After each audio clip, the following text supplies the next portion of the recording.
So what role do you usually play? Or Like carry, off lane, or mid. I alright, so don't you're like playing a position core 4 or player. 5. You don't like supporting. I got you. Um, so usually what I like to do is start with a replay. So if there is a replay that usually I go with losses, and luckily you've lost like all of your recent games. So we have tons of replays It's to go this new over. patch. Yeah, it's weird. Especially, you said you haven't played since March of last year, so it's definitely a little bit different since then. It's totally different. Like the map, Yeah, the terrain, the pathing, everything's different. And I just yeah. don't. Yeah. So, was there a replay that you specifically remember that you might want to go over? Something that you felt like you were gonna win, but you lost. Something that like you got destroyed in lane and you don't know why. Something along those lines. And if not, if you don't have one that pops up, we can just go through any, and I'm sure I'll find stuff to talk about.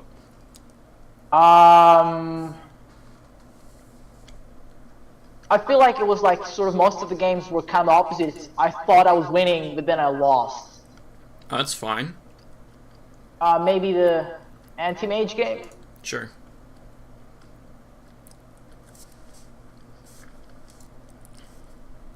Should have gone to BKB much earlier. I know that, but I thought I didn't need to. The good old "Where's my poor man" shield. Poor man's shield anymore. Yeah. And like the side shop got nerfed so hard, like there's literally nothing in it anymore. Yeah, there's a quelling blade, and that's about it for carries. Did you get this slipper assuming that you're gonna get a poor man shield?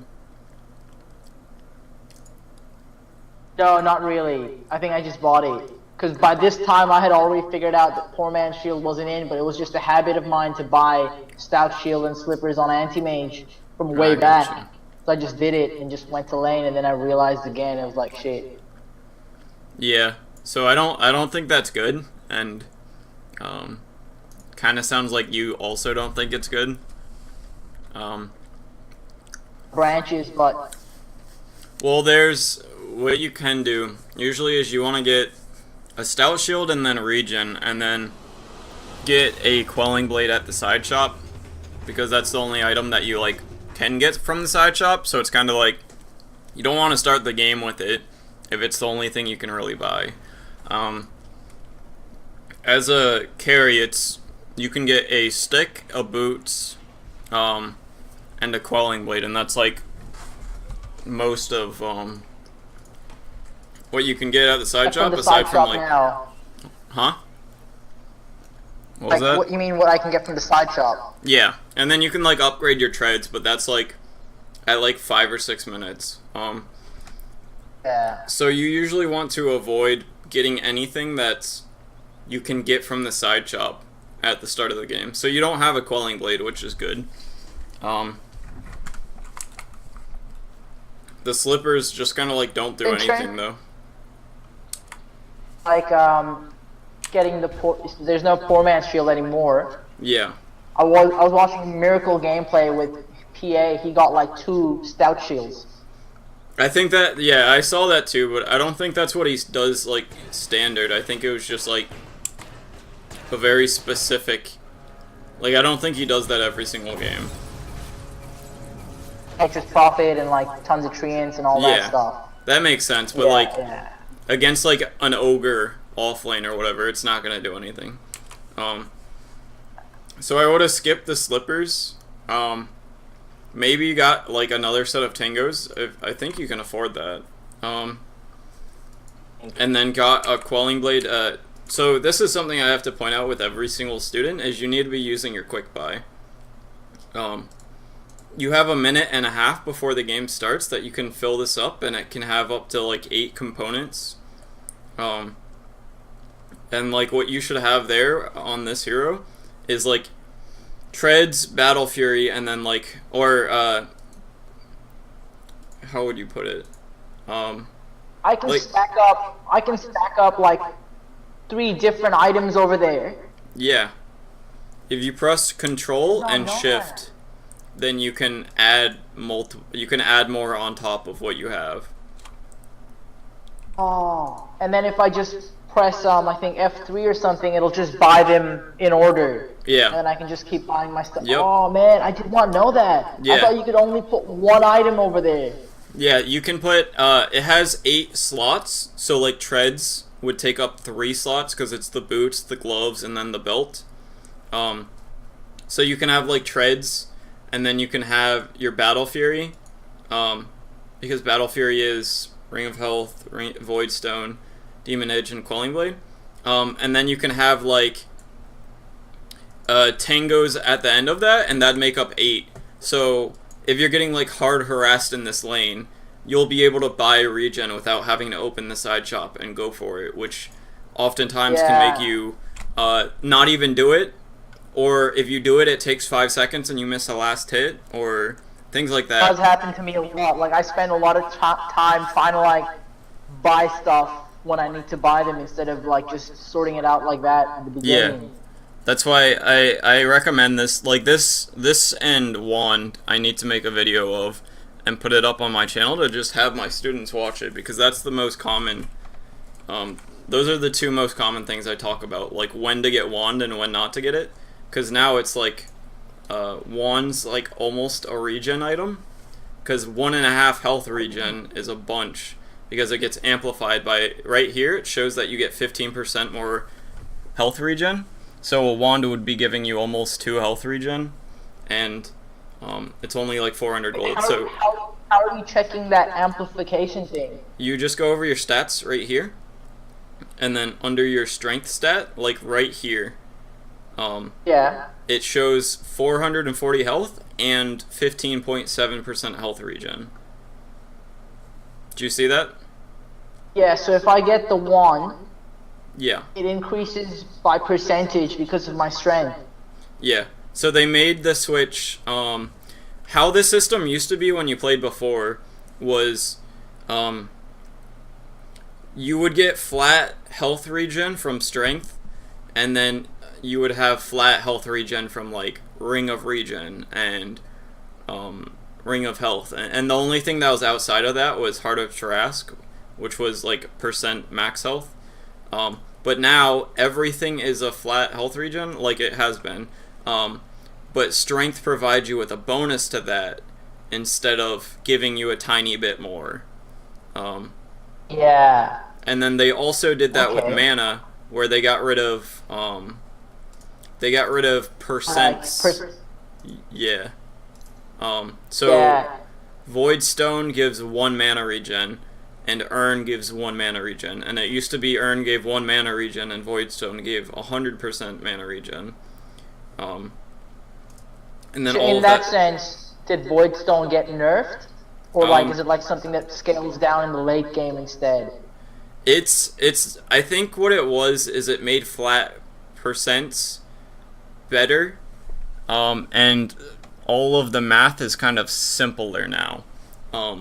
Urn definitely got like the shit buffed out of it, because it used to be 1 mana regen, and that was flat. But now that 1 mana regen is amplified by your intelligence, so it's never just 1 mana regen. This basically doubles your mana regen. And I think Urn is ridiculously good on supports now, because it solves your mana problems. If you look at Urn, you look at the cost and look at the mana regen you get from it, and then look at the cost of a Void Stone and the mana regen you get from it. So for 25 more gold, you get the same exact mana regen, but you get the stats, the armor, and the whole effect of the Urn. So Urn's pretty fucking dope right now. But yeah, so do you understand the whole system of the regen? Or do you want me to talk more about that, or do you have any questions on that? I think I sort of read it in the patch notes, but I didn't really. I just skimmed through it real fast, but now Yeah. I get a much clearer picture of it. Yeah, So it's pretty yeah. simple, but it's also kind of confusing. Like when you understand it, it's easier to understand because it just cuts the variables down from, like It's different from like 2 years ago, and Yeah. it affects what items you'd buy when you buy them now. Yeah, Something like that. Bassi used to be like 0.65 mana regen, and now it's zero point 0.5, but that scales. Um, Because of so your intelligence. yeah, and then like Crystal Maiden, she has that. She has the Frost or the Arcane aura, and it used to do like 1, 2, 3, 4 for your teammates, or whatever it was, and now it does 0.8 to 1.4. So that's different, and I think that's like better now for casters, because the casters are going to have the intelligence that's going to scale off of it. So like if you're thinking about a Storm with Arcane Aura, he used to not care too much about it at like 30 minutes, but now it can be pretty decent on him.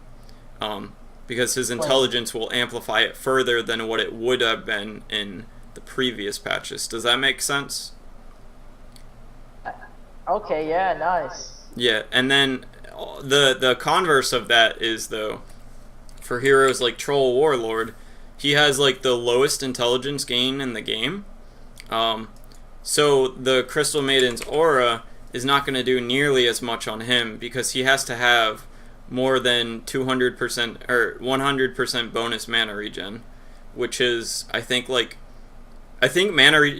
regen is every one intelligence is 2% mana regen. So Troll would have to have like 110. Any hero needs like any hero needs like 55 mana regen for CM's fourth point and aura to be as good as it used to be. Yeah. But when you pass that, it gets better. So do you have any questions on mana regen and health regen? Clear now what's happening in this patch. Huh? Yeah, it's clear. Okay. I think I understand what's happening. And then another thing to consider also is the regen scales with that too. So if you use a salve right now, you're going to get 50 health regen, but that 50 health regen is going to be 15.7% higher. Oh, are you serious? Yeah. And that works with like Earn too. But it's it makes it so tread switching doesn't matter too much. But it's still not as good. Like the amount that your health is going to go up percent wise from strength is higher than the amount that your percent regen is going to go up by strength. Does that make sense? Wait, can you say that again? Basically what I'm trying to say is a salve on a hero with 400% or 400 strength is going to heal for a lower percent than on a hero with 0 strength. So it isn't like salve now heals X amount of percent. It's just like somebody with 400 strength might get like 3 times as much out of a salve, but it's still a lower percent than if he had less strength. Does that make sense? So for example, if I'm a hero, say I'm an axe, and I use a salve, half HP I can get up to say full HP. But if I'm an anti-mage and I use a salve,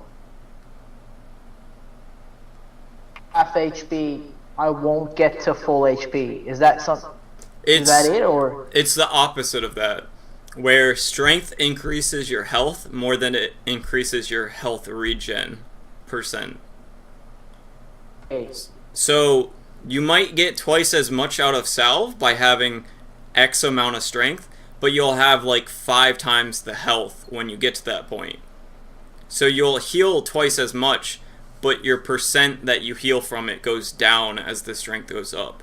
So it kind of, whereas before, you want the lowest amount of strength or health when you use a regeneration item, you still want the lowest amount of strength. But now, if you have more strength, it's not as bad. Does that make sense? So it's like, say, like I used to switch my treads to agility when using bottle when I'm playing mid. Something like that. Like that's not going to be as impactful. Yeah, now, it's still like something you want to do, general. but it's not as bad because now if you leave it on intelligence, your bottle's going to go off of your.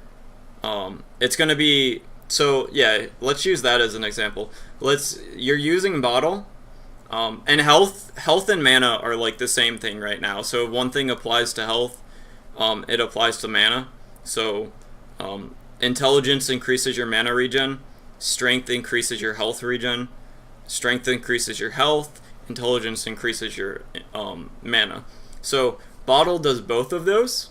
If you leave your treads on intelligence, you're gonna get 20% more mana regen, but if you don't have it on intelligence, you're going to more than make up for that by having a lower mana pool. Yeah, so it sort of balances it out both ways. Yeah, it sort of does, but it's still better to not. Does that make sense? Yeah. Okay. So in this patch, it's not too bad if you don't tread switch, but it's still not good to do. Do you have any more questions on health regen and mana? Oh, I think I get it now. Right.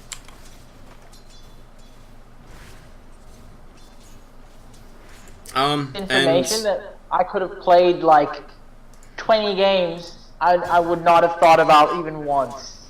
Yeah, it's literally something that you're not going to run into unless you like read the patch notes. At least not with like less than 1,000 games. And what I want to point out in the laning phase right here is you want to be clicking either this ogre or the necro when you're in range of this guy so that he aggroes onto you and then you run away. I was doing that. Were you? Did I? You might do it Maybe at some do parts, it but you didn't do it there. There you go. right there. Yeah. I don't think I should have done it there because it just got hit by the tower. Well, you had the last hit, so it's fine. But yeah, it's kind of like right now you could have more tangos and you could have a quelling blade, and or not. You would have more tangos right now if you didn't get this, and this isn't really serving you because if you like the early.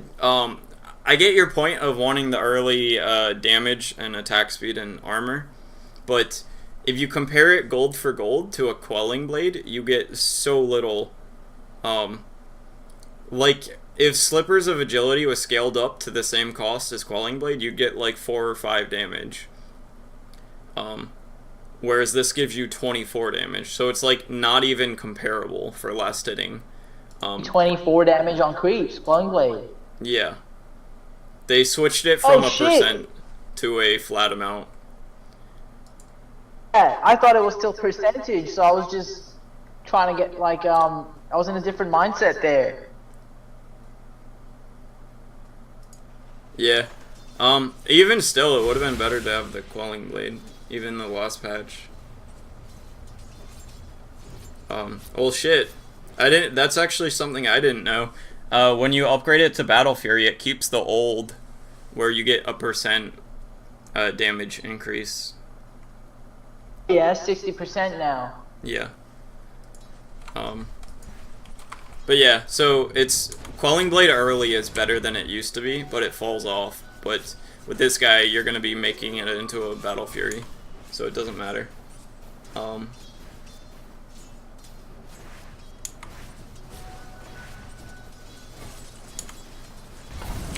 But yeah, like this whole time you should have a Quelling Blade. I couldn't get to the secret shop. Yeah, you're right. And here you're just kind of like, I usually don't harp on missing last hits, but like you're not even in the position to get these last hits. Like, there's not really a reason that you shouldn't be right here going for this last hit, and then on this range creep also. No, you're right.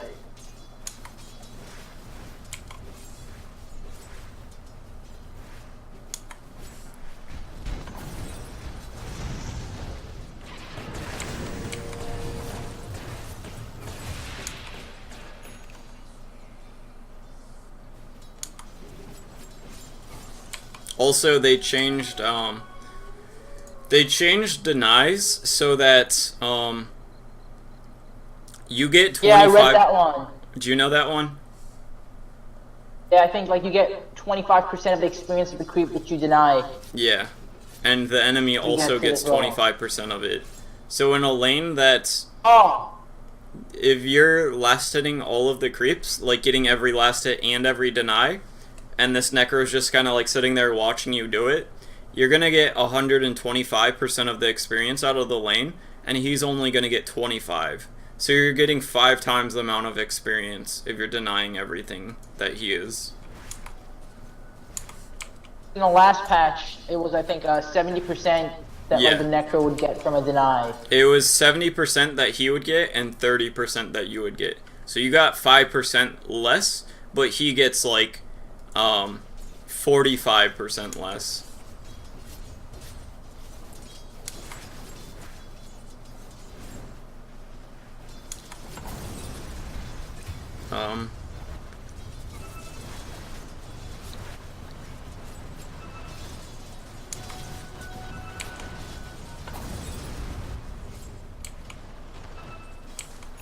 So you're never gonna build this again, right? Yeah. On AM? Yeah, I'm Okay. not. Okay, good. Because I was gonna have to talk more about it if you were.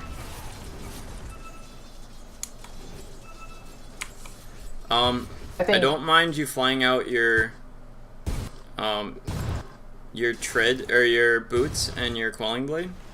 But I would have probably brought out some tangos also. I would have waited for the gold to have the tangos, because they're not gonna straight up kill you, right? Like if you have full health, unless you fuck up, there's no way that they kill you. Would you agree?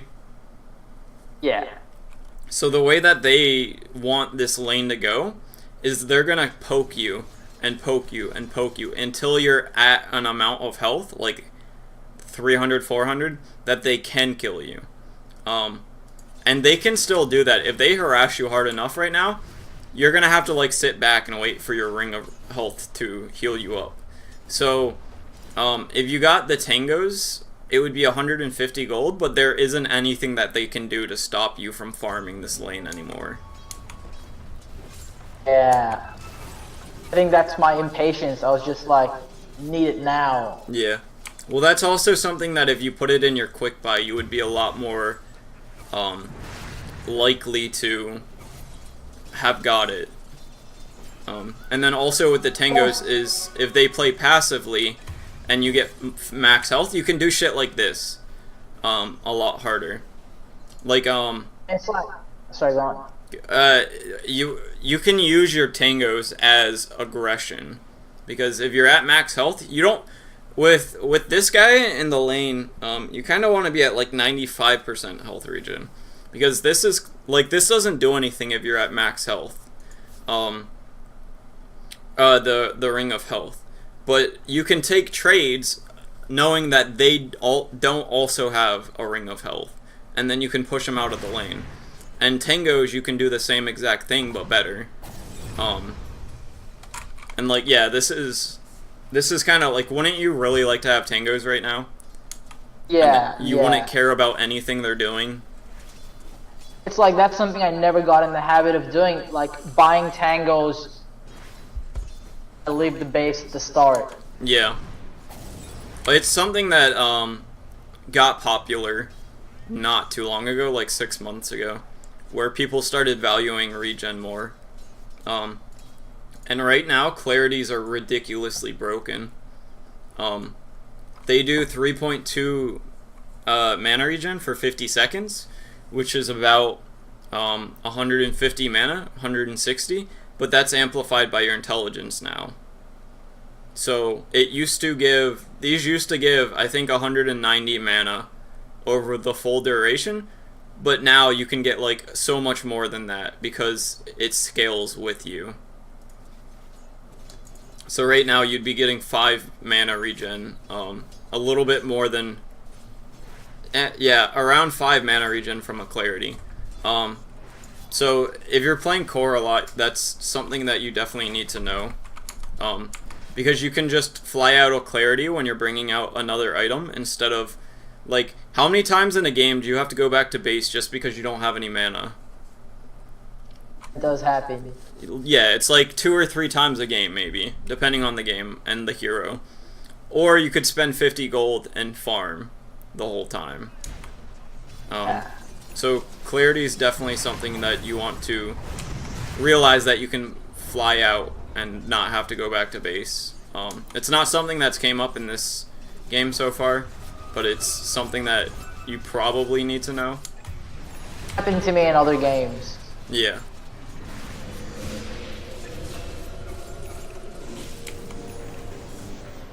I feel like I should be doing something more in this scenario, but I don't know what it is. Not really. You're an AM. Your whole goal is to not do anything until you have your Manta. Like here, I'd be TPing bottom. I'd go here and farm this shit, because they have like 4 people top and you're an AM.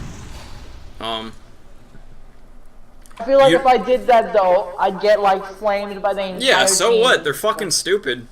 That, like, I'm telling you as a 6K player, that's the correct play right here. So if your teammates flame you for that, fuck them. The only times that you really want to show up to fights as AM is if they're kind of like there and you know you can get kills for free, and it's like, if you get a kill but you get low enough that you can't go farm, it's not worth it. If you get a kill but you go out of your way to get it, it's not worth it. If you die, it's completely not worth it. So the amount of fights that you actually want to be at as an AM are not that high.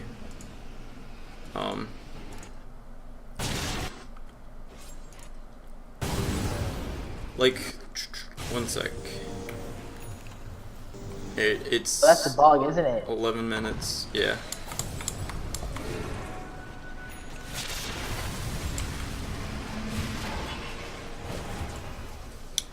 In the past 40 seconds, with all of this fighting and those kills, you only got 100 gold.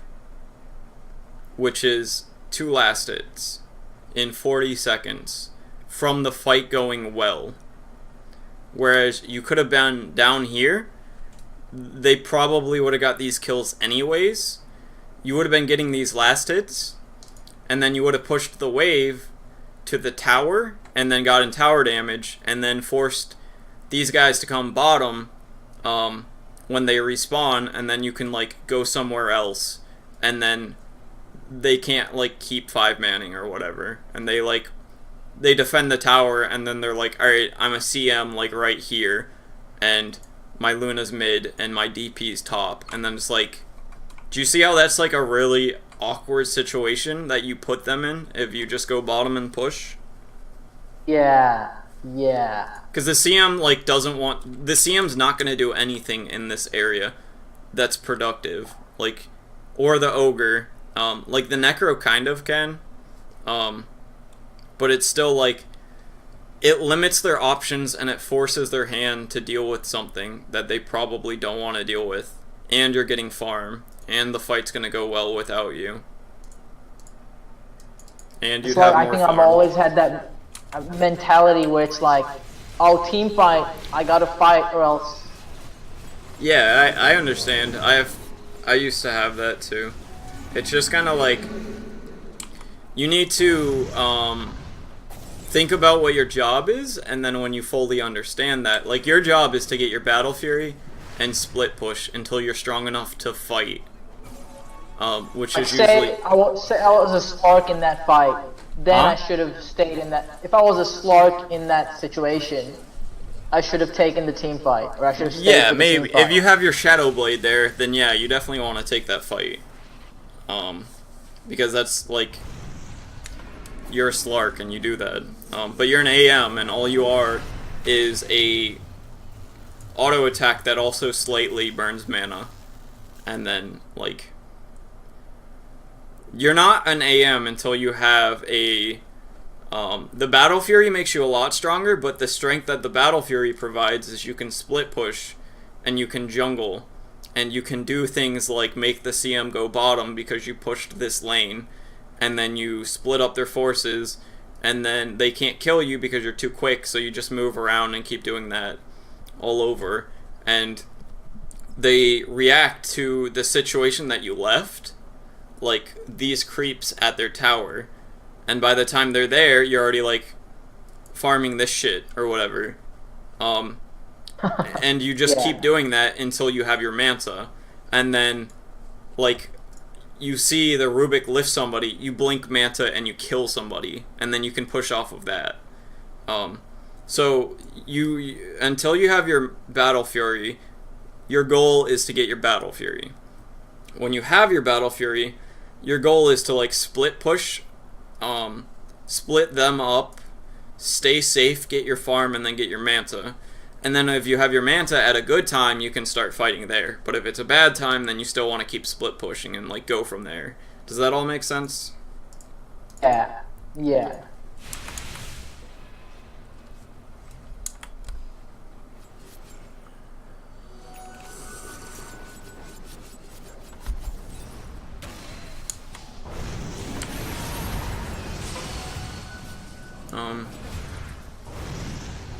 So yeah, like all of these fights are going well for you.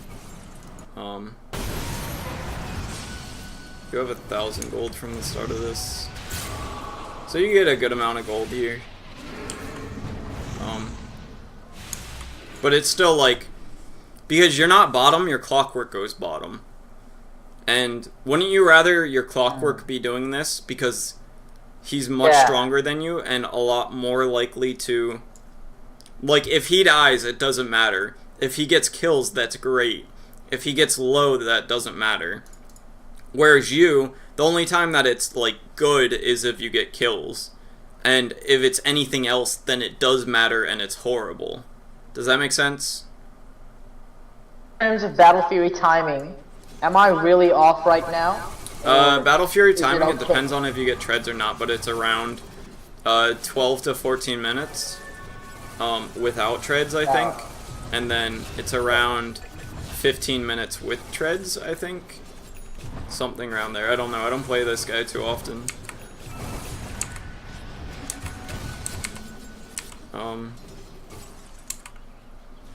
But you also got dual lane, so that's gonna like. Sometimes you just get a late Battle Fury, like whoever, I don't know pros too well, but. Like, a pro can get a Battle Fury at 18 minutes, and that can be impressive as fuck, because he got tri-lane. And then he can get one at, like, 13 minutes, and it's horrible. Because he had a free lane, and people were, like, baby feeding him stacks and shit, or whatever the fuck. Like, he had 5 kills, and he only got Battle Fury at 13 minutes, so it's like shit. See, this is the kind of shit, they show up and you just leave. And then they're just a CM bottom alone, and like they can't do anything except for push out. So you just go farm more. So this is kind of like what you want to be looking for. And then like,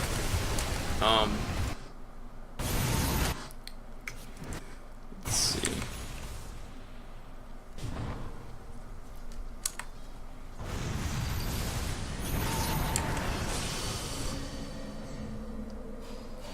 I don't like you being here right now.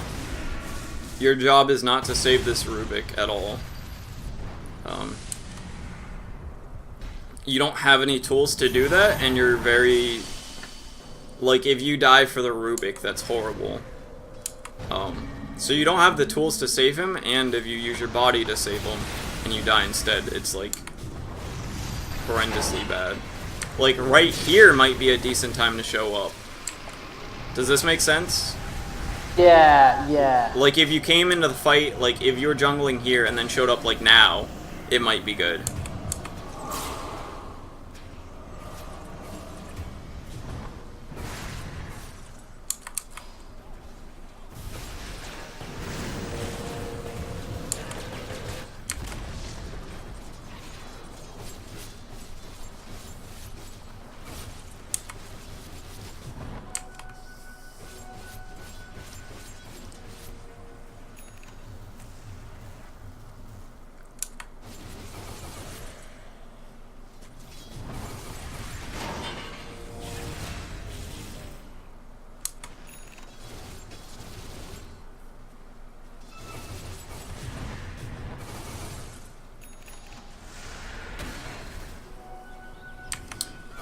This is kind of like super inefficient. What? I don't mind this. Like, this is fine. I like this. And then, like, this is kind of like, alright, she's doing a fuck ton of damage. I can't deal with her right now. She's stronger than me. She does like 200 damage a hit. You don't want to deal with that. So you just push the lane and we leave. Because both of you can get the same amount out of a lane, but she can get more out of a trade. And she doesn't have the mobility to really do well. Like, you farm better than her. So you push the wave better than her.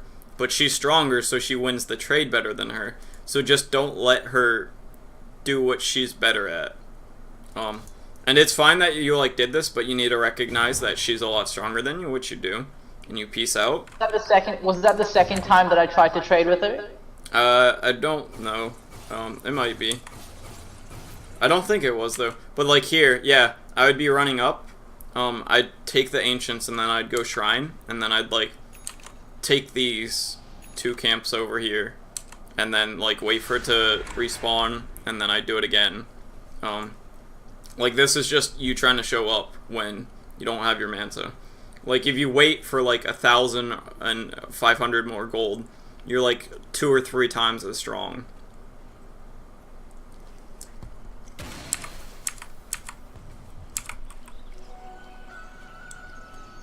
And, like, it's been, like, 30 seconds and you haven't done anything.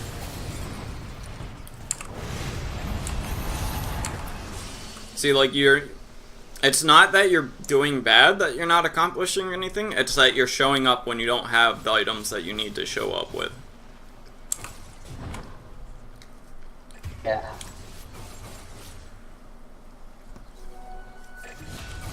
And this is, you always want to prioritize pushing creeps before doing, the jungle. So right here, you should blink top, kill this, and then kill the hard camp, and then take the bounty rune, and then, like, move over to push the lane. Does that make sense? Yeah. Dying when I'm not there. Like, right now, the creep wave would have been, like, about right here, and you would be pushing this tower in response to them pushing yours. So I want to see what ends up happening.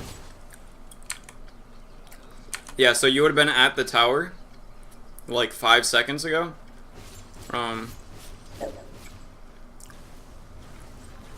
And with the catapult, like, you're missing, like, 300 damage on the tower from what you did. And then you staying here is fine. You can't get silenced, though.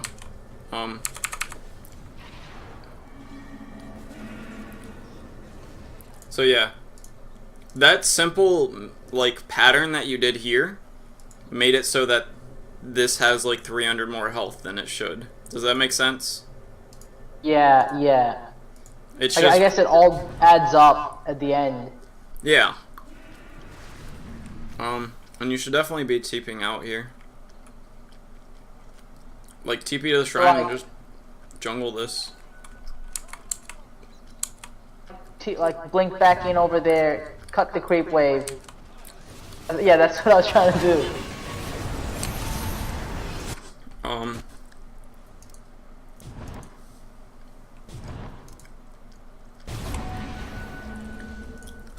Well, you should, the way that you do this is, if you don't know the timings exactly, you just look at where your creep wave is. Okay. And then base it off of that. So I'd be like, alright, my shit's about to leave. I'll just blink, like, here, and I'll cut it. Right. And then you wait, like, it passes by, like, 5 seconds, and then you spend another 30 seconds, just because of that simple little...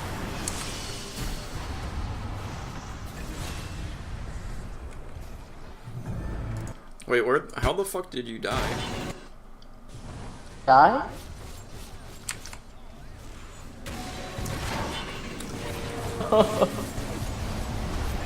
Yeah, imagine if you just had your Manta. Like, this is... Manta allows you to fight because,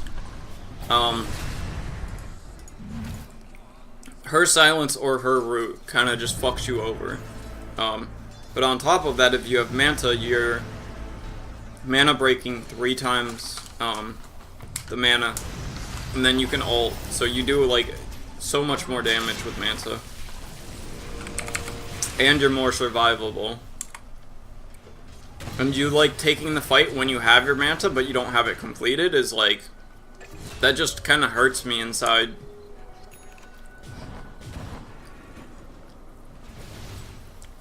Because, like, I had my Manta finished, but I just didn't have it on me. Yeah. Feels bad. Feels bad, man. And you should be blinking here. Like, this whole time. Like, you see most of them there, and you have your Manta, so why aren't you just, like, blinking down the wave?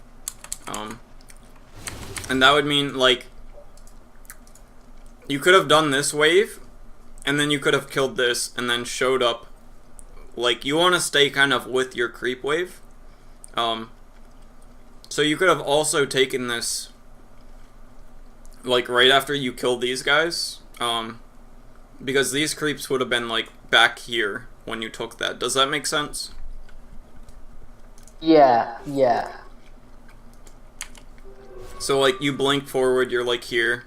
And then you blink again, and you, like, kill them here.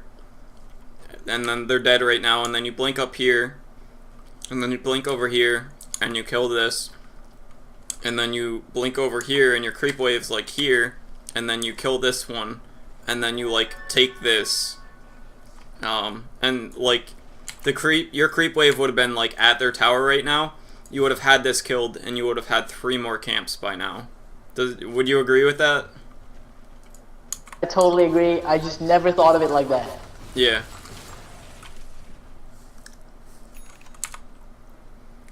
But the only reason you can do that is... I can actually see them all. Yeah. You had the vision. Like, the people that kill you on their team is this guy and this guy if they are allowed to silence and root you and it sticks and then they have more people with them. Like, a Luna's not gonna solo you. A Necro's not gonna solo you. Like, none of them can solo you. Especially with your Manta. It's when they all come together. Yeah.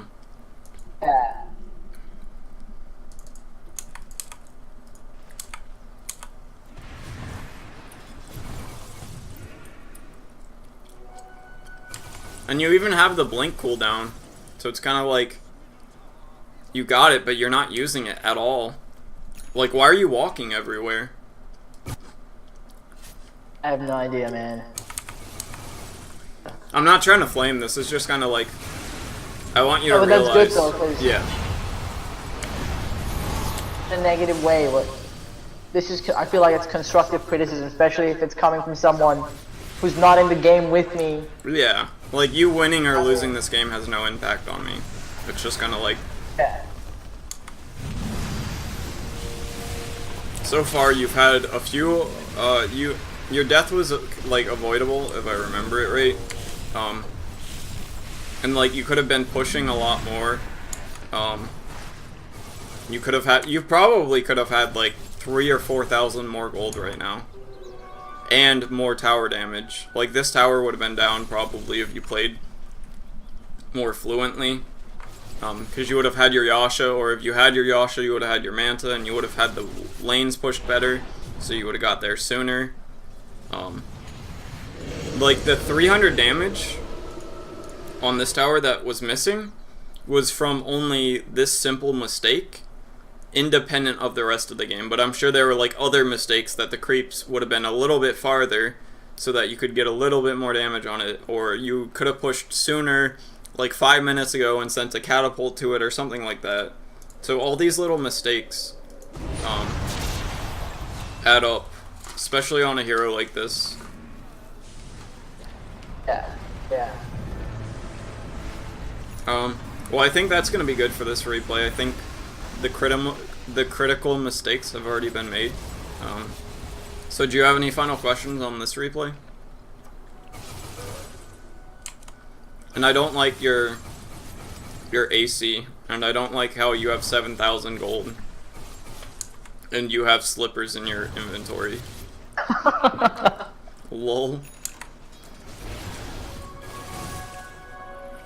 I have gotten a BKB as my third item instead of an AC. No.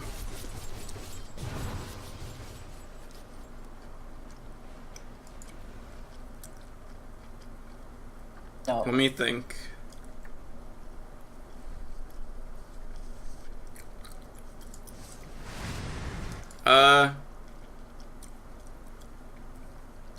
I think I would have gone a butterfly and just split push harder and then showed up to fights.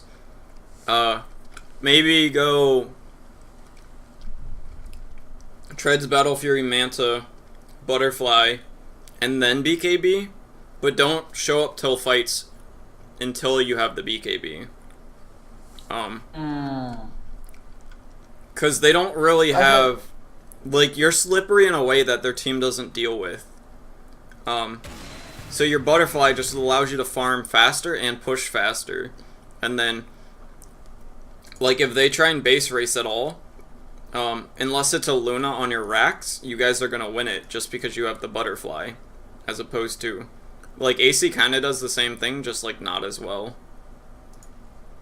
What I was thinking was because the Luna was doing so much damage to me, that I should get an AC to, like, you know, like, decrease some of the Luna's damage output.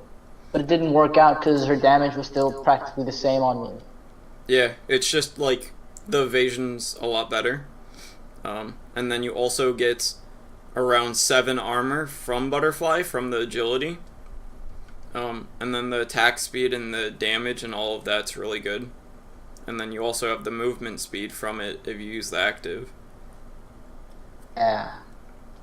This is more for, like, if you have teammates that do well with it. But, like, Viper doesn't really do too well with an AC. And a lot of their damage isn't physical. So your aura doesn't help out too much. Like, Luna's the only one that does physical damage. And she's even half magic because she has her Eclipse and her Lucent Beam. So Butterfly would have pushed harder, pushed faster. You would have done more damage and you would have been more survivable. Been, like, pretty strong as well because of the evasion. Yeah. And then also you get movement speed from agility, which is a minor factor, but it would have been like 1 or 2% more movement speed.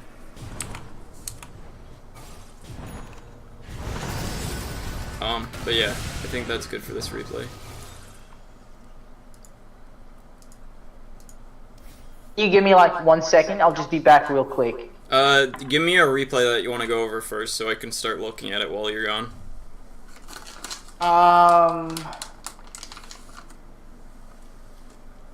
Tiny bit. Maybe not the turbo mode games. Turbo's fine. It's more about the principles than the overall gameplay. Just a tiny bit. Huh? Can you scroll down a tiny bit? Oh, gotcha. I didn't hear the scroll down part.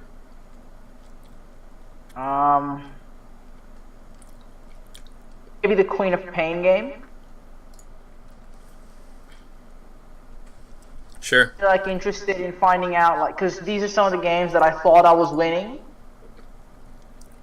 losing, and just figuring out what I could have done to make sure I do have a better chance of winning that game. Because other games, it's like, no, I lost, I gave up, and I lost. But some of these games just kind of like, I was like, shit, I thought I was winning. Alright, yeah, I can look at this while you go do whatever you need to. Thanks, man.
Alright.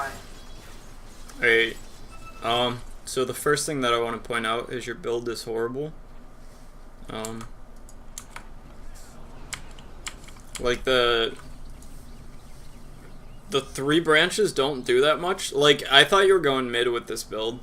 But if you know that Really? you're going... Did you know you were going offlane?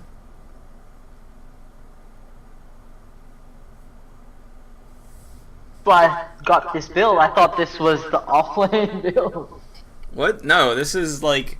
What does the Ring of Protection even do? And then, like, what do these do? For offlane, I'd much rather see you...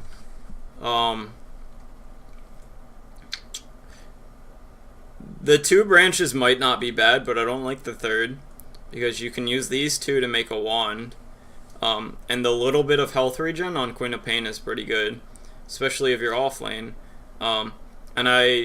The Ring of Protection isn't going to do much because you aren't going to want to take trades that are close to even as Queen of Pain. Meaning, the trades that you take as Queen of Pain are the ones where they cast a spell on you while you're shadow striking and right clicking them twice. Like, you don't ever want to, like... You're not going to be in a situation where you're trading full to 0 and the armor's going to make a difference, or they're right clicking you a bunch, or anything like that. Like, the only hero that they have that has a ranged right click is going mid. Like, Zeus is basically fucking melee. So even if he is support, he's not going to be right clicking you. So this doesn't do anything. I would have rather seen... I don't like the Tangos either. It's too many. I would have liked to have seen, if you were going offlane, a Mango, Clarity, and a Salve instead of the Ring of Protection, the Iron Branch, and the second set of Tangos. Because that Mango allows you to get the wand from the side shop. The Clarity allows you to keep throwing your Shadow Strikes. If you, like, go for the bounty runes at 2 minutes, you can, like, get away with, like, 30 seconds of Clarity, at the very least. And then the Tangos are kind of like, you don't take sustained trade enough as a Queen of Pain to want 10 Tangos. You'd rather, like, if you have a Salve instead, you cover a lot more options. Like, if you drop down to, like, 50 health, you want to use a Salve. You don't want to use 3 Tangos or whatever, because that's going to be, like, your low for, like, forever. So does all of that make sense, or do you have any questions about that build?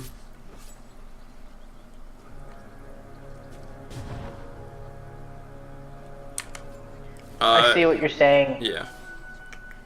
I thought you weren't talking for a second because your Discord thing glue, but you didn't say anything. And that build would have also been a little bit cheaper, and it would allow you to get your boots quicker, which is huge on her. And, like, you could have even just got away with getting a Null Talisman and Tangos and, like, a Clarity, and then right-clicked a lot more and got more last hits and more denies.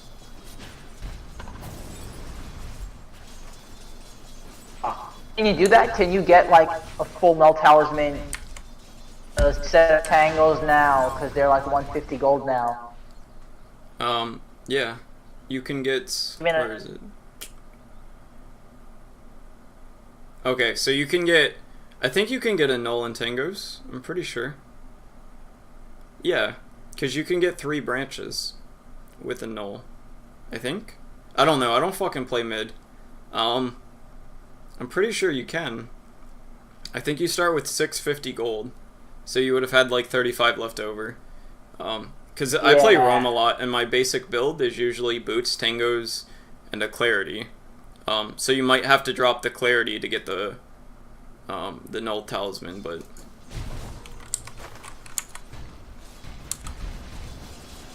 I thought because of the Tango gold increase, I couldn't even buy, like, the full Talisman and the Tangos. I'm pretty sure you can. I should have tried at least. I didn't even try. I didn't even think of it. I I'm pretty sure it's 650 gold to start. And 469 plus 150 is like 615. So you would have had like 35 gold left over or something.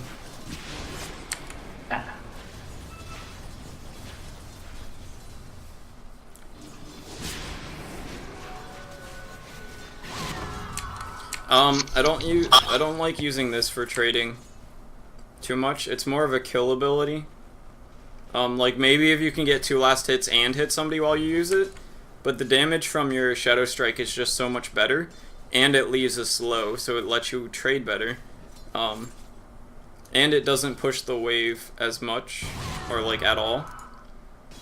So in this situation where I'm like leveling up the Scream of Pain, should I still use the level 1 Shadow Strike? Yeah. Shadow Strike does so much damage at level 1.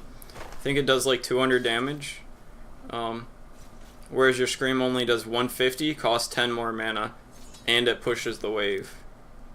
And it doesn't have a slow.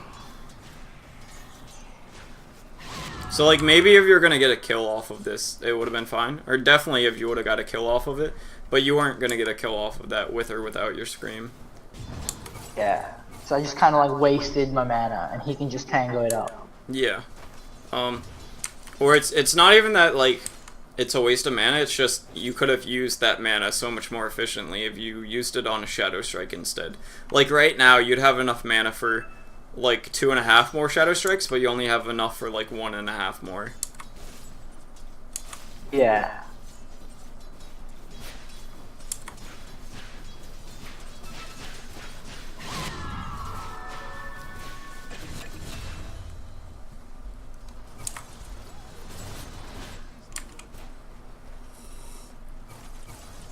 Again, the quick buy, you should definitely be using that before the game. And you can get your treads at the side shop. Yeah. Yeah. So there's no point of flying this out. It's one of the really like early games that I played on this patch. I got And I you. just heard the side shop got nerfed, and I was just like, oh shit, the side shop got nerfed. Yeah, I got you. I could finish my treads. You can't make phase boots, but you can make treads in the side shop. Yeah. There's no blades of attack anymore. Yeah.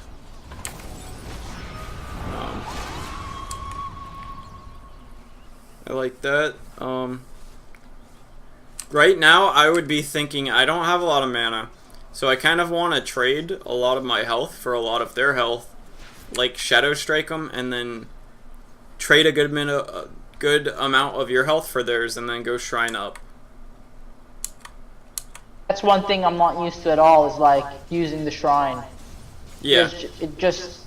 It's just so new, I just don't think of it at all. Yeah, I got you. It's just like, think of it as you have a well every 5 minutes. Starting at 5 minutes. And if you ever think about going back, you should be like, is it better to just Shrine up instead?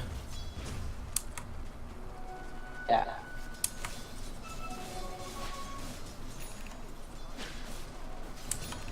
And like here, you should be throwing your dagger on him. Like, it's just such a good spell that if you can cast it, like, why not?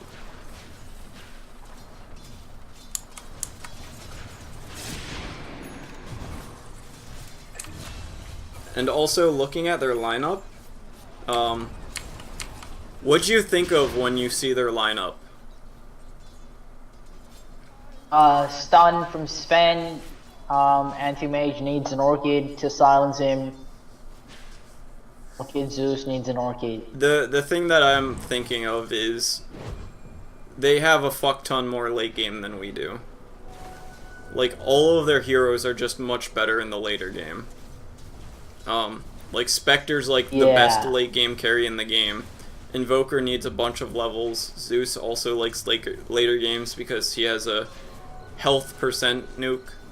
And like they have 5 cores, whereas you guys have like 3-ish. Like, off lane Quap isn't really too much of a core. She is, but she's like meh.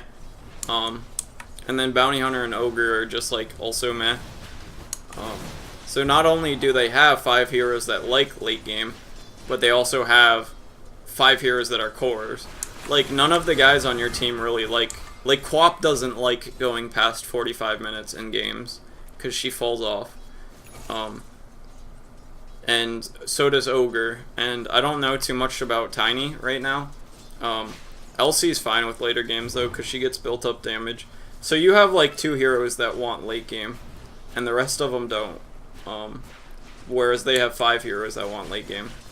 So I'd be thinking, alright, I should just try and punish them for having a super greedy lineup, and we should try and push at 15, 20, 25 minutes and end the game before their Spectre and their AM and their Sven have anything to do anything with. It's not enough to just kill them, you have to also take objectives. Yeah.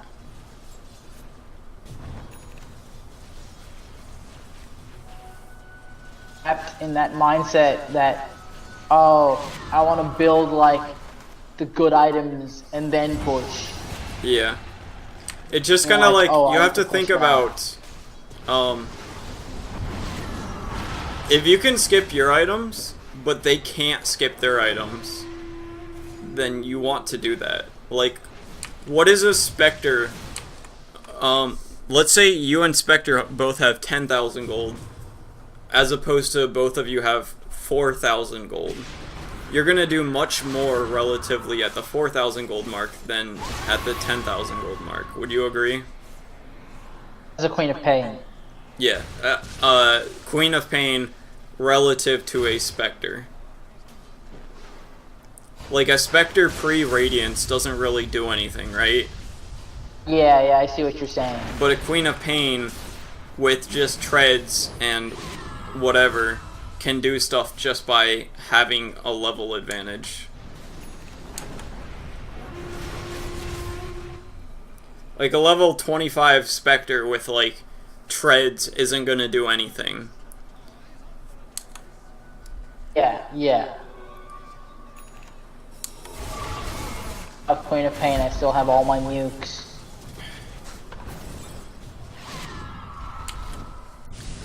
And here I'm just like, alright, I have my one item that's gonna make me relatively the strongest that I'm gonna be in this game.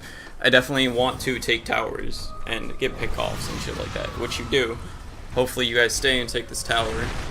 And then I'd rotate mid right after and take mid tower. And then probably push bottom and then go Roche after that. Right now you could even, I probably wouldn't. Yeah, pushing top is fine. Just right click this tower a bunch. I would not be doing this. This is, like, what's the best? Back. Yeah, what's the best that's gonna happen if you TP back? Okay. Like, even if you That's go what I'm back thinking, please. and you, like, kill all of them, wouldn't you rather just have a Rax? Yeah, you're right. So it's kind of like, Tier 1. yeah. And you staying top basically guarantees that you get that Rax. Whereas now, like, yeah, you can go and you can fight and you can get some kills. But the reason for fighting and going back and getting kills is to get objectives. And this is, like, getting Rax are, like, the most important objective in the game, arguably. Alongside with Roche and, like, tier 4s and shit. Whereas you're going back to defend a tier 1 that you don't care about, because, like, they can take your tier 3s, all of your tier 3s, but if they can't do anything else, it doesn't matter. And it's kind of like, you want to end the game soon. So would you agree that if you guys were pushing Throne and they took all of your tier 3s, it wouldn't matter, right? Yeah, because they don't have the powered up creeps. Yeah, it's kind of like, they can take all the fucking towers they want, but you're gonna end the game when they're doing it. So it's like, who cares? And then a similar light, who cares if they take your tier 1 if you're going to take their racks, and then by taking that racks, you can take their tier 2s, and then Roche, and then take a second racks, and end the game. Like, them taking your tier 1 doesn't do anything right now if you do what I was talking about right here. Yeah, I totally agree. Hey.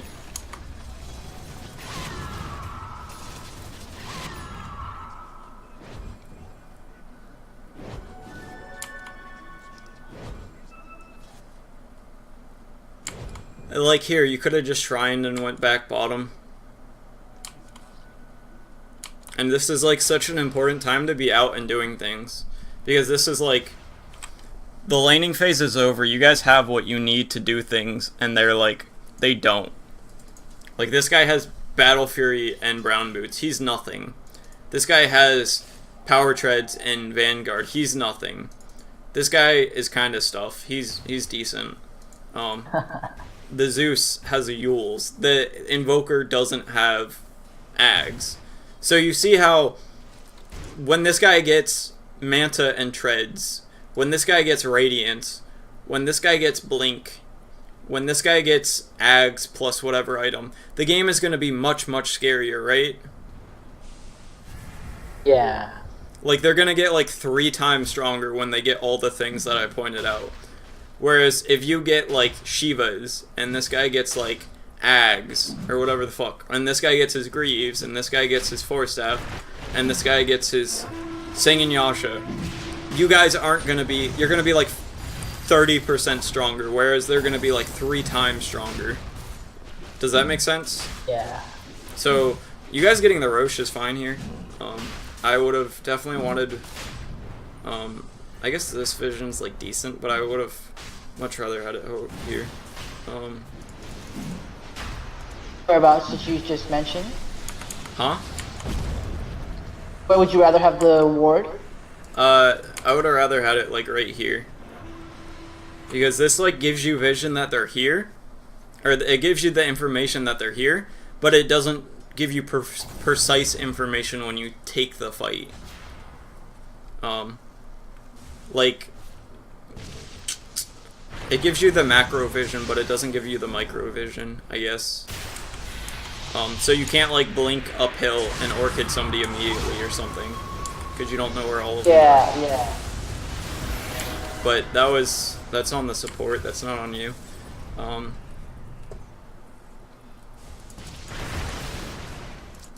In these games, like 75 gold for a ward, or I think 100 gold or 75 gold, like just 1 or 2 last hits. It's yeah. Well. So right here, I would be like, alright, they're all coming to fight. And Invoker's great with, like, he can Tornado this and then Meatball and then Deafening Blast, and you guys, like, lose the fight if he gets 3 people in there. So if I were you, I'd be like, alright, I'm a Queen of Pain, my right hits are decent, but they're not that great.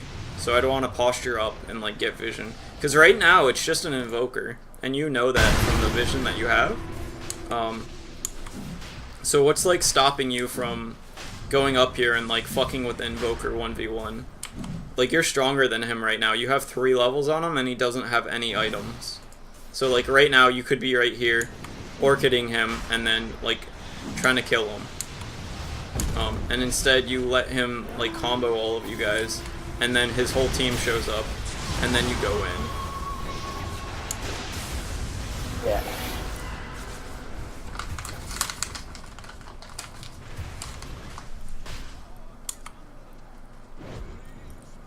And I think this is where you guys lose the game.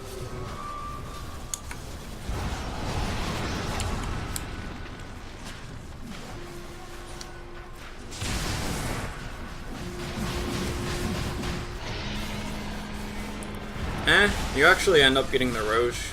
Let's see how you guys throw it later.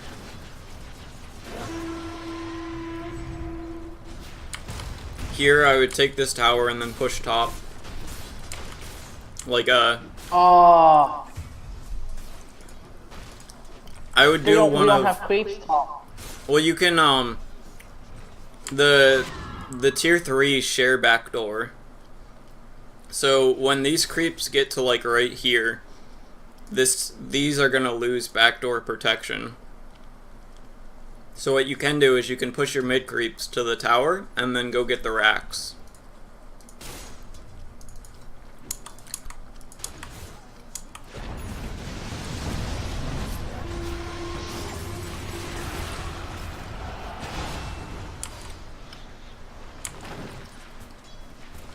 Yeah, like So we're right not doing now. that. These don't have backdoor protection, so like right here, you could even blink up and kill this Rax in like 3 hits.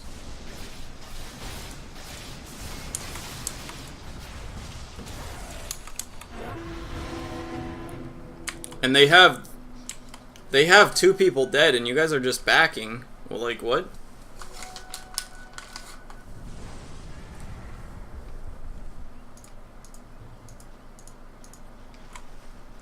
You guys have Aegis, so it's like a 6v3, and they're a late game team, so they're only gonna get stronger. That was like, you wanted to get 2 Raxes right there, probably.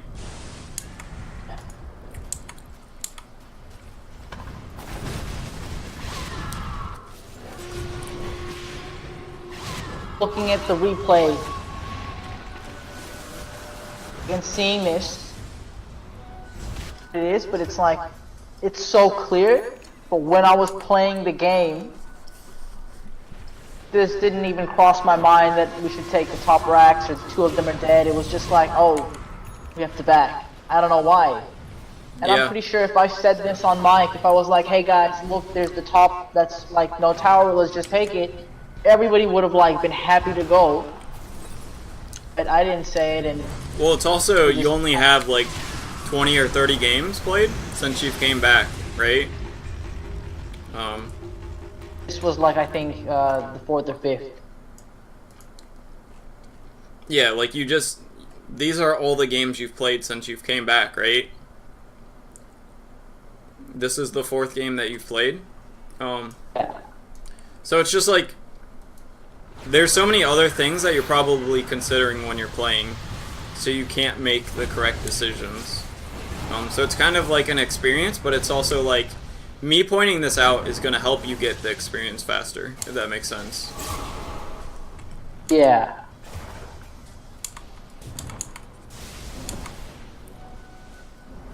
Inside the game, there's like always differing opinions on what should be done, Yeah. and like say a pro level, like on professional teams, there people are gonna disagree amongst themselves about what should have been the right way. So it's sometimes, I guess, me to accept the fact that someone in my team playing the game in my league is gonna give me good advice.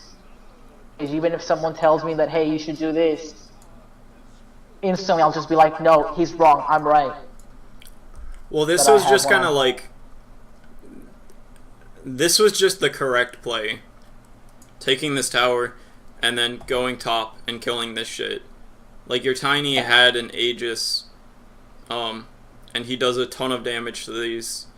You guys could have melted this, and if they went on you, they'd be taking a fight that's 3v5 with a Tiny with an Aegis, and then you just kill them.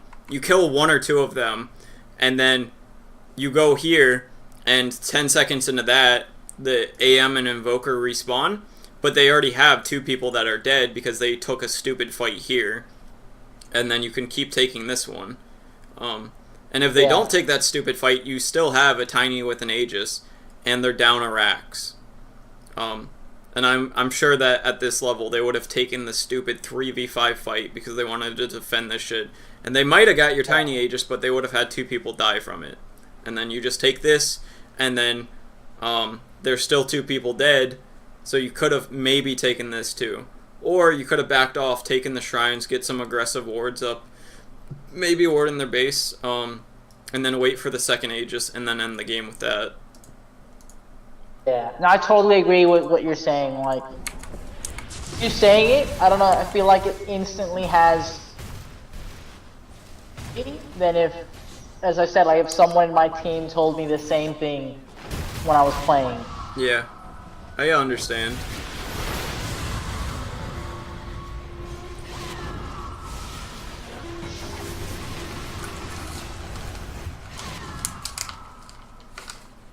But yeah, like the game should be like cemented right now. You guys should have like already locked in the win basically by now.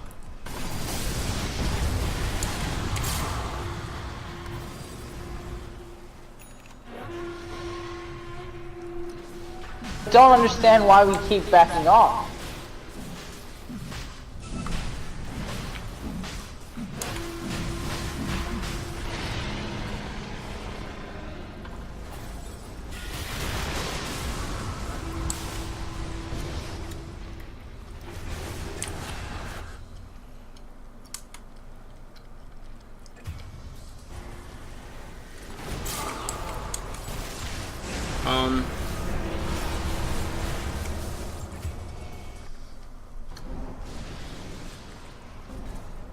I think you should have got the spell lifesteal. Especially because right now you don't have any health regen. So the way that you, like a lot of these fights, you're skimming out at like 10% health. And then you have to go back to base. Whereas your spell lifesteal would allow you to stay in the fights. At the same time that you would have backed out with 10%, you'd be like in at like 40%. And then you'd be able to back out later at 10%, but you'd be able to heal up off of your spells. Instead of doing a AoE Shadow Strike. Yeah. Especially with the I Shivas, think I you just can sort heal of a lot wanted to off see. of it. I just wanted to see what happens on the. Oh, like, yeah, AoE yeah, Shadow I got Strike. you. I got you.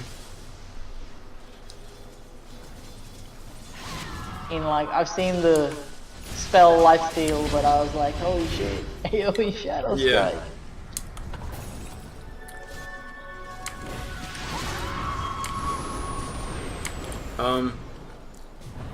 And here, it's just, Shivas gives flying vision. So you might have been able to kill him if you used your Shivas to give you vision. You're right. And then here, you know they're both like in this direction. And then this Zeus shows up. So I would have blinked, I would have walked here and then blinked over this cliff. Yeah. Oh, I thought. Oh, you're Feels right. bad.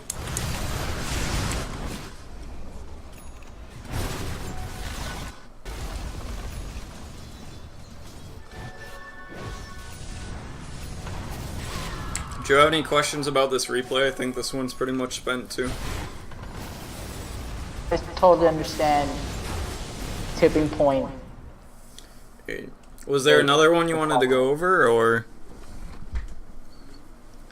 I don't really like live games because it's like we can queue for 5 or 10 minutes and then you can not get the roll that you want and then somebody can pause and it can take 5 minutes and all this shit just adds up. It's too much unreliable. And then on top of that, when you're in the game, you're going to be using like 80-90% of your like mental resources to be playing the game, and I can't point out micro mistakes that you're making, and I can't replay and point them out. So that's I know we talked about doing a live game over text, but that's like I really don't like them, but we can still do one if you want. As in live game, as in like you'd be like the coach, like you wouldn't have to actively play a hero or something. Yeah, I'd just be watching you and then telling you what you're doing right or wrong. I guess not. I think this replay stuff, I'm getting so much more out of it than I thought I would have. Yeah. Yeah, it's like, so I've seen my own replays before, and it's never been like that revealing. It's just been like, oh yeah, it's the game I just played. Yeah, it's because you're using the same perspective that you played the game through. Whereas with me, you're getting a perspective of somebody that has a lot more game knowledge and is independent of the game itself. But we have around, how much time do we have left? We have around 40 minutes left, like 35 minutes left. So we could go through more replays, or we could maybe do a turbo game if you wanted. It's up to you. I think today we'll just do another replay and I'll get some more games in afterwards and see how I use the knowledge, and then Yeah. maybe the next time we can do some more replays and also like a turbo game or something. Yeah, that sounds good. Am I bet? Yeah, I think when you come back, we should probably do um, 30 minutes, 45 minutes, or an hour and 30 minutes, like somewhere in that range for the replays. And then when we start running out of things that are obvious to talk about, then we can introduce like doing a turbo game with me coaching and then going over that turbo game immediately after. Um, Yeah. so was there a game that you wanted to look at specifically? I can always just pick one if you don't. I think the Luna game, because it's like another 52-minute game. Sure.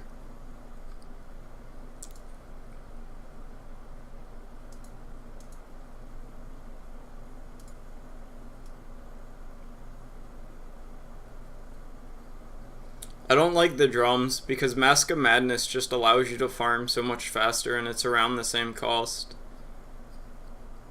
Yeah. And like you can't really farm until you have the lifesteal. So it's like 20 minutes in the game before you can actually jungle pretty well.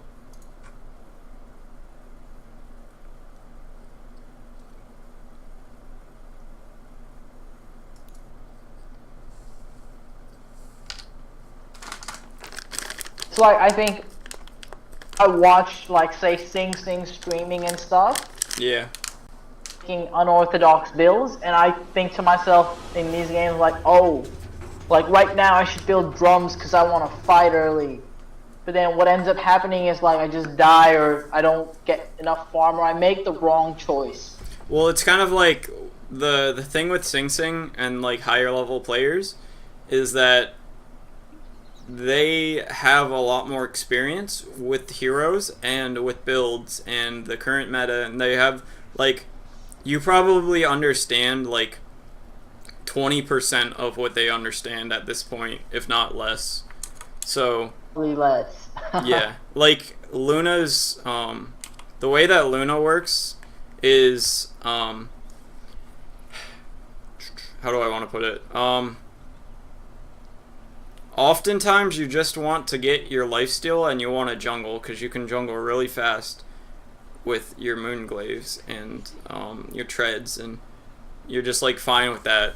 But like if you see a Luna going drums, it's probably because she is a team that pushes early and the enemy team can't push early or de-push early.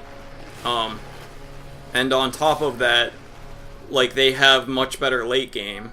So there has to be a lot of compelling factors for you to deviate from the standard build, and this game is not like one of those. Does that make sense? Yeah. And Like- say for example, like I had like a Nature's Prophet, like early game push lineup. Yeah, if you had like Natures and like I guess SF mid or something that can right click towers, and then they had something like a Spectre, and then they had like some supports that can't nuke out waves, some shit like that, then drums might be more compelling. Yeah, and I think at one point I saw my Medusa building an Aquila, so I thought, I can't get that item. So You can definitely get an Right, Aquila if you have somebody else on your team with one. Like the amount of time that your aura is going to be overlapping is like 5% of the game, and that item is like it's not like drums where the base of that item is the aura, right? Like a lot of the factor of drums is the aura. I'd say probably the active too. I'd say like probably 3 or 4 times more is drums based off of the aura than it is the item itself, whereas Aquila is just good as an item. Does that make sense? yeah. So like you can have like 3 or 4 people with Aquilas and it's fine. But if you have like 2 people with drums, it's oftentimes like horrible. Okay, I get it now. Okay. Just that's how much more important drums as opposed to the Aquila. Yeah. And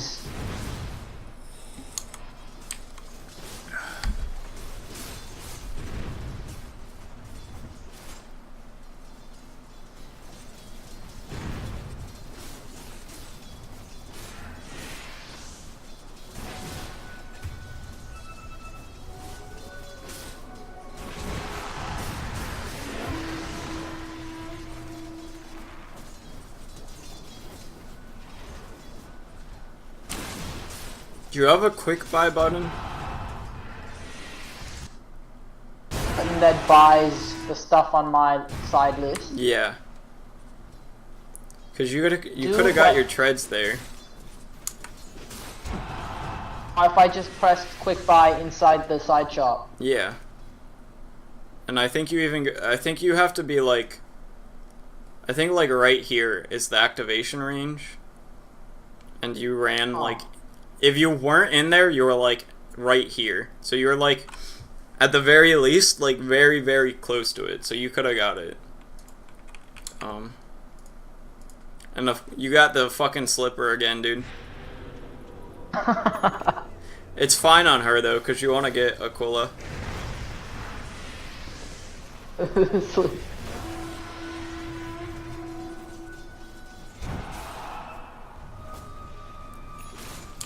Also, a thing to consider is a lot of heroes you can go double Wraithband, because now you can make one of them into your Ring of Aquila, and then you can make one of them into your Hurricane Pike.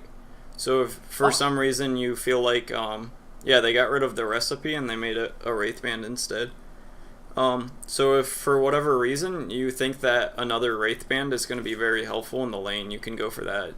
But it's also kind of like, or you could just save up a little bit and get the Ring of Health, and that's oftentimes better. Health to make the Force Staff. Yeah. Is Hurricane Pike like worth it on heroes like Luna or? Yeah. It depends on the game. Like she's really good with Manta, so it might be better to get the Manta first. But there's like sometimes compelling reasons to get it. Like, if they have a Clockwork or something, you don't really want to be stuck in cogs with a Clockwork as a Luna. So you can get Force Staff and you're fine. And it's got pretty decent stats on it. Like they're not the greatest, but it's kind of like, it's good enough. And then the mobility is really good. Because like you can just push over cliffs and stuff and it makes you a lot more survivable. So I definitely wouldn't say it's a bad item on her, but I also wouldn't say it's like, I don't know if I'd say it's core or not. It's not the optimal build. Like if I have to make it, I'll have to make it in a certain game, but I'd rather not. Something like that. Yeah, some close to that, but not exactly that. But you're in the right direction.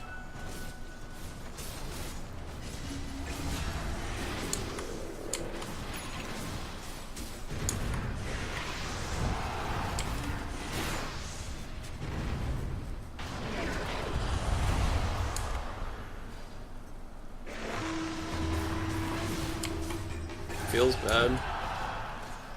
And here, this is an example of having quick buy being useful.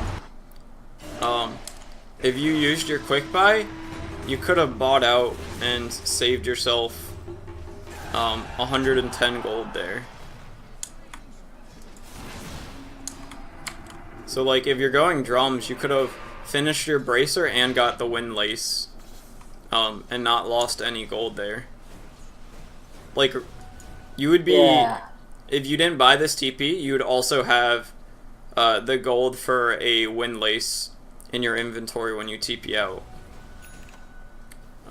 You get a salve, but it's still like you're missing 100 gold that you shouldn't be missing.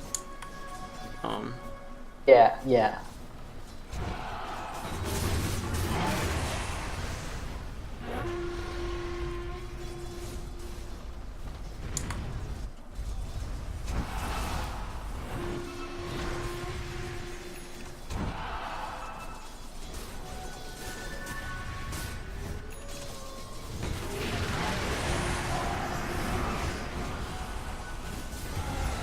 I'm still sort of catching up on my mechanics, like pressing hotkeys and stuff.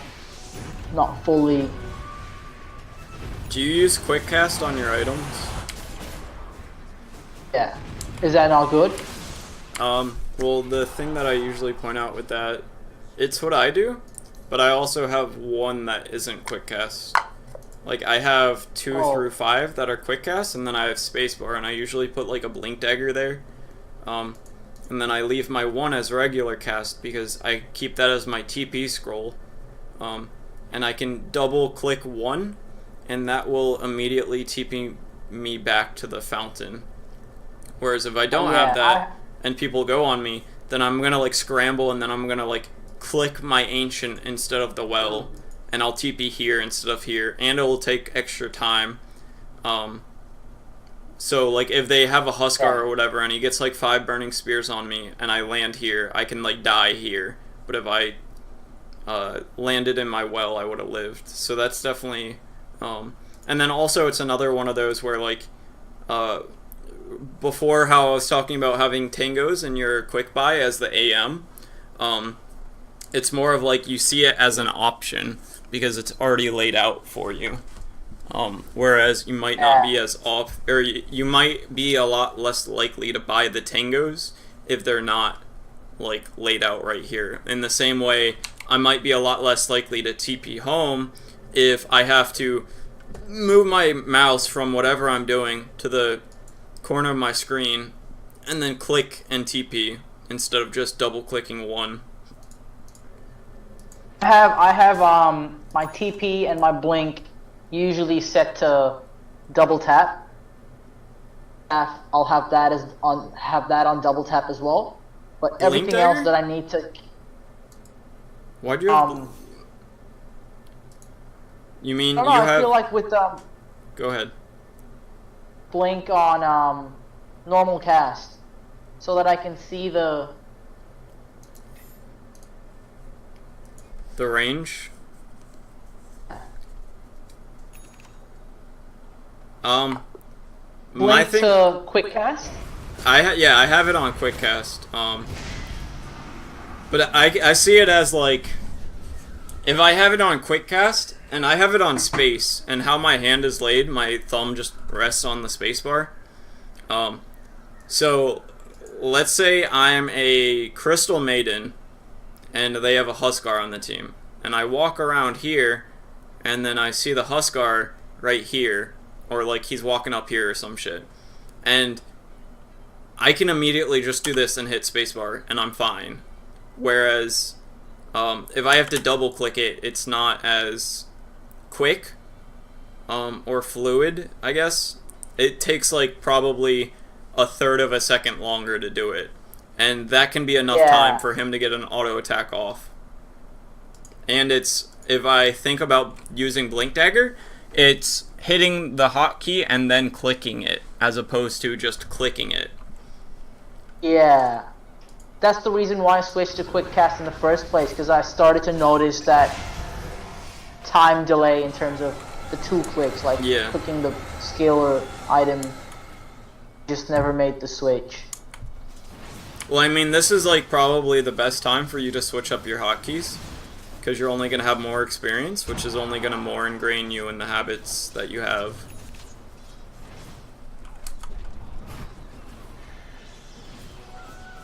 My motto was like anything that I can double tap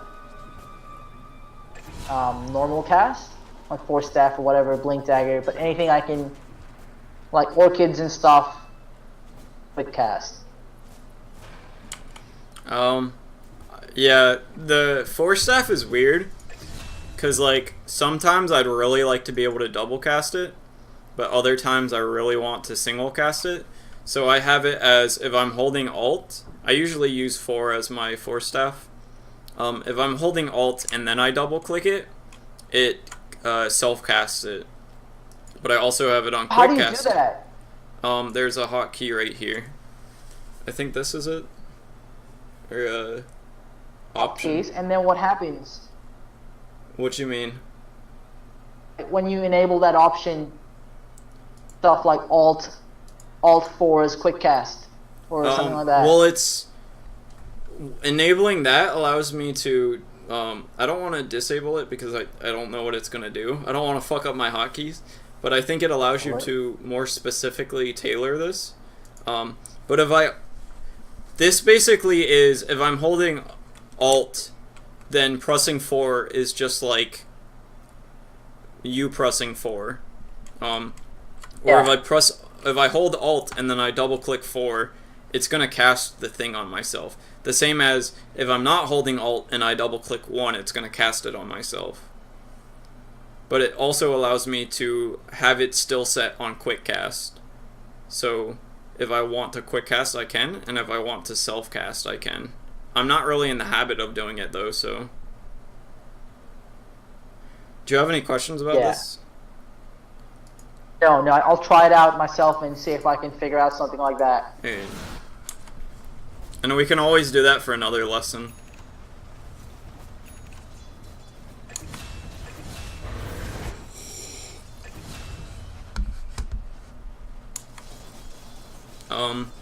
I'd want, okay, so I saw you put 2 points in this, which is, like, decent. I think it might actually be the build, but you shouldn't have this max. Like, you need this to be able to jungle, and it's 17 minutes in the game, and you can't jungle. Like, if you think about the farm speed from having 2 points in this as opposed to 2 points in this, 2 points in this, like, almost doubles your farm speed. Whereas 2 points in this makes it like 10% faster, if that. And like you see how with your build, you not only do you not have this so you can't jungle, but you also don't have the lifesteal so you can't jungle, because you only get 2 health per second.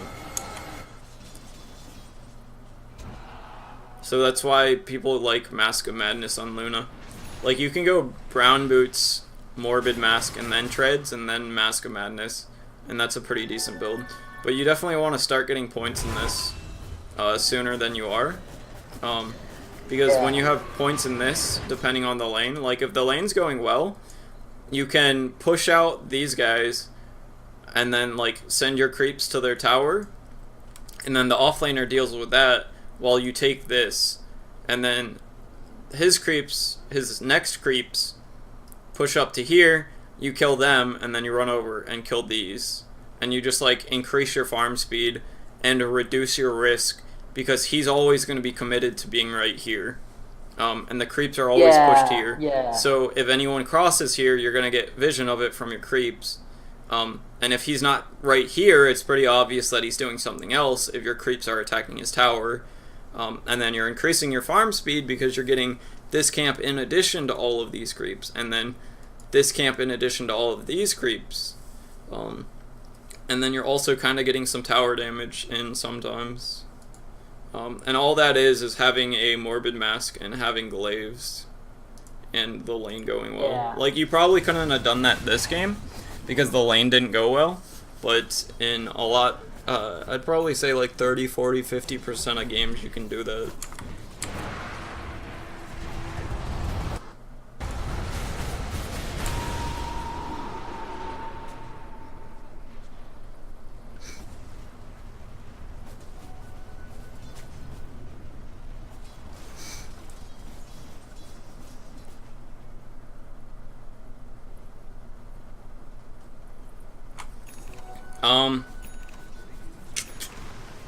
So we have 20 minutes left, but I don't think there's too much more that we can cover. So what I was thinking is we could cut it here, and because you're getting more hours later, we could just do 20 minutes for a later session, because I don't think you're gonna get much out of, like, there's not much more I can talk about in the next 20 minutes, because it's like you need to fix the fundamentals first before we can move on to the other stuff. Yeah. Fair enough. Would you be fine with that?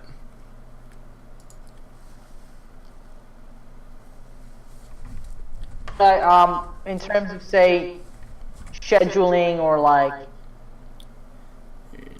him to